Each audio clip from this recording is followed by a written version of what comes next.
What's up everybody, this is Rob Shack. So today we're doing the next video in my Gran Turismo 4 walkthrough. Be sure to like, subscribe, comment, and share. Help me get to 1,000 subs. Hoping to get there by the end of the year. 8% of my viewers are sub. That's a little low and I would like that to get higher. I'll stop asking once I get there. So Gran Turismo 4, Camaro race, it's called Vette. I don't know why. We are on New York in reverse. The lineup has been strangely similar. It's always C4s near the back, C5, and then a C2, and then a C3 in the front. I don't know why. As I've been doing before, I will get up in front and I will mess up the C5, get him back into the back to make the race a little bit more interesting, because for some reason he starts in third when there's cars that are slower than him right behind him. I don't know why. So I'm going to get up there because the C5 is insanely good. Very much the best car in this game for the Corvettes. There's not a better Corvette than the C5. So let's get it in front here. I mean, it'd be weird if someone else was better, honestly. So we're gonna get up here. We're gonna push him into the wall here.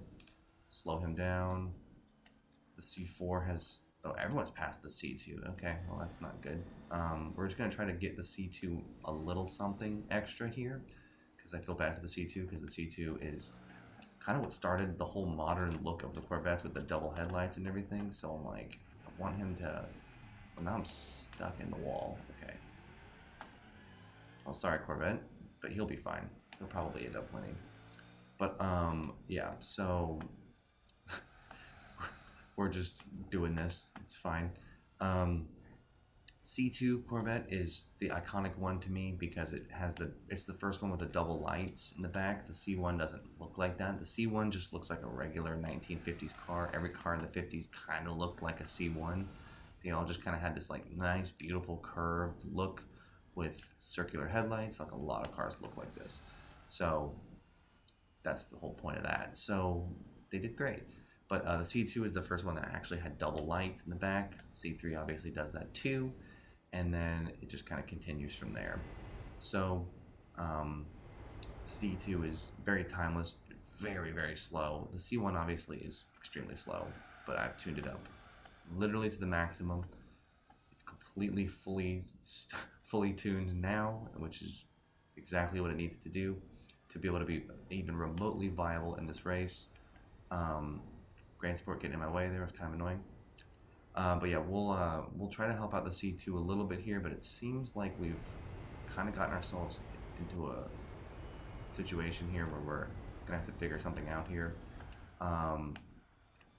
Yeah, it's going to be a challenge to get the C2 back because, again, C5 is like right behind the C2 now. But I definitely need to kind of balance this out. I definitely did I got stuck with the C5, so I kind of have to mess up other people to make this a little bit more not just awful for the C5. I'm also going to mess up the C4 CR1 here because it's way better than the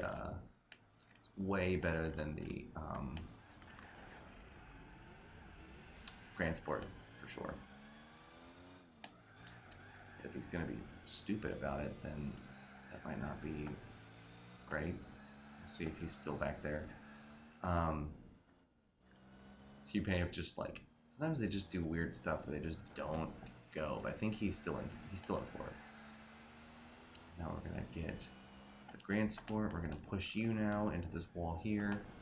Just because they do that weird thing where they just don't accelerate. I don't know why they do that, but they definitely do that.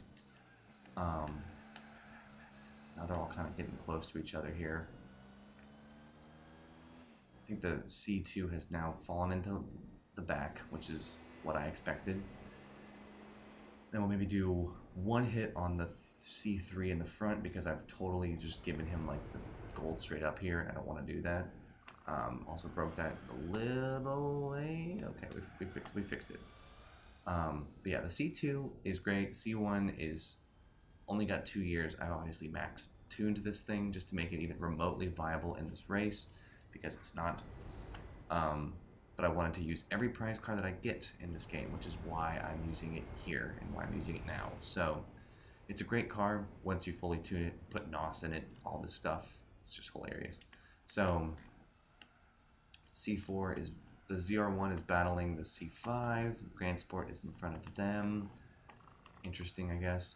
And we'll mess up the C3 here just a little bit. Try not to do too much to him because I don't want him to absolutely not have a shot here. But it's kind of, he's pretty far ahead, so maybe we will just kind of push him into this wall. I'm gonna try not to get him stuck like I did the other guy. So let's just do that, and that'll be good enough. Actually, that probably didn't do that much. All right, let me do one thing here. Let me just slow down in front of him, because I'm really not messing him up that much. This is probably better. All right, so now we're good. That should be interesting, I guess. But anyway, yeah, so AI fails are a thing in my channel, so I kind of do that a little bit here. Obviously, I'm just kind of trolling a little bit because I'm using a max speeded Corvette C1 1954 here, and I'm beating cars that are 50 years older than him, so that's pretty funny. But yeah, it seems to me like if I had to make an assumption here, probably the C5 is in fourth, catching up to the Grand Sport quite quickly. ZR1 is also way better than the Grand Sport. I don't know why the Grand Sport, it seems like the Grand Sport was like really well liked by Polyphony, but it's really not that fast. It's more of like a cosmetic look.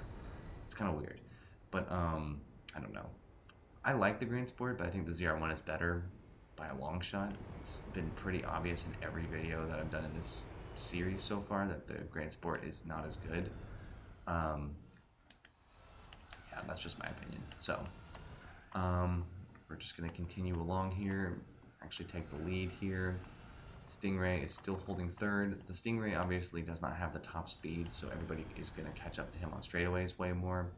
But C5 is just so good. You gotta make it interesting, because the C5 could just destroy everybody in this race, and it would be very boring, where he's just in front and there's no battling. I like when the AI at least sort of do something instead of just putting the fastest car in front and then they just pull away and that's the end of it. It's really boring when that happens, and GT4 is kind of notorious for that. They just spawn the cars very similarly. I mean, I don't know if y'all noticed it, but it's been pretty much exactly the same starting lineup every time. It's been the C3, then the C2, and the C5, then two C4s. It's pretty much been exactly how it's been every race. Now, granted, those are the only Corvettes in the game, but you guys could mix the order up. Put the C5 in 5th at least. But I think they're trying to just make it interesting, because they probably would not expect the player to be using the C1 in the race, which is what I am doing. So that's probably why they do that. They just give the player a chance to have the C5 not just destroy everybody, but they don't want him to be in 5th, because then the player can just destroy him and then get away, and that's it. So that's probably why they do that, and that's smart. I mean, the C2 is getting obliterated. Look at how far behind the C2 is. Like, it's insane. So, yeah. I did a final lap here at 1:43, which is pretty good, honestly, for a C1 Corvette. I'm not complaining one little bit. Apparently the C5 still is in 5th. I did not expect that. So, I guess I ruined him too much there. But, you know, whatever. We're just trying to make it fun. So thank y'all for watching. Hope y'all enjoyed it. Y'all are great. I won't talk in the replay. Peace.